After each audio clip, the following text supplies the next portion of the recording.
Hi friends. இன்னைக்கு பார்த்தீங்கன்னா, சூப்பரான ஒரு சிம்பிளான ஒரு விஷயம் தான். எனக்கு தெரிஞ்ச விஷயத்த உங்ககிட்ட நான் ஷேர் பண்றேன். என்ன விஷயம் அப்படின்னு பார்த்தீங்கன்னா, குங்குமம் கீழ கை தவறி கொட்டிருச்சுன்னா, நம்ம என்ன செய்யணும் அப்படின்னு பார்த்தீங்கன்னா, யாரும் கவலைலாம் பட வேண்டாம். நம்ம கோயிலுக்கு போணுமோ, அங்க போய் எதுவும் செய்யணுமோ, இங்க போய் எதுவும் செய்யணுமோ அப்படின்னு யோசிக்கவே யோசிக்காதீங்க. ரொம்ப சிம்பிளா நம்ம வீட்டிலேயே உடனே செய்யக்கூடிய ஒரு விஷயம் தாங்க. குங்குமம் கை தவறி நம்ம எப்போதும் அது கொட்டாது. திடீர்னு என்னைக்காவது ஒரு நாள் தான் நம்மளுக்கு கை தவறும். அன்னைக்கு ரொம்ப மனசு கஷ்டமா இருக்கும். உடனே இது நீங்க வீட்லயே செய்யுங்க. இந்த குங்கும டப்பா கீழ கொட்டிருச்சுன்னா, உடனே ஒரு பேப்பர்ல அந்த குங்குமத்த எடுத்து அள்ளி வச்சுட்டு, ஆ அந்த இடத்துல டப்பால நம்ம எடுத்து வைக்கக்கூடாது. அந்த தப்ப யாருமே பண்ணக்கூடாது. நானும் அந்த மாரி செஞ்சிருக்கேன். அது செய்யக்கூடவே கூடாது.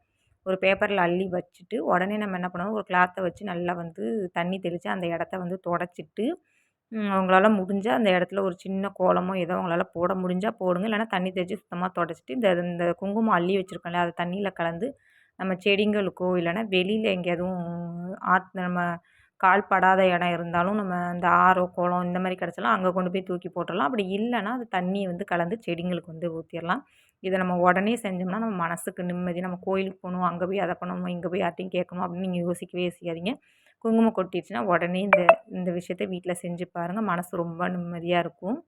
இது எனக்கு தெரிஞ்ச ஒரு விஷயத்த ஷேர் பண்ணியிருக்கேன். நெக்ஸ்ட் அடுத்த ஒரு சூப்பரான வீடியோல பார்க்கலாம். பாய்.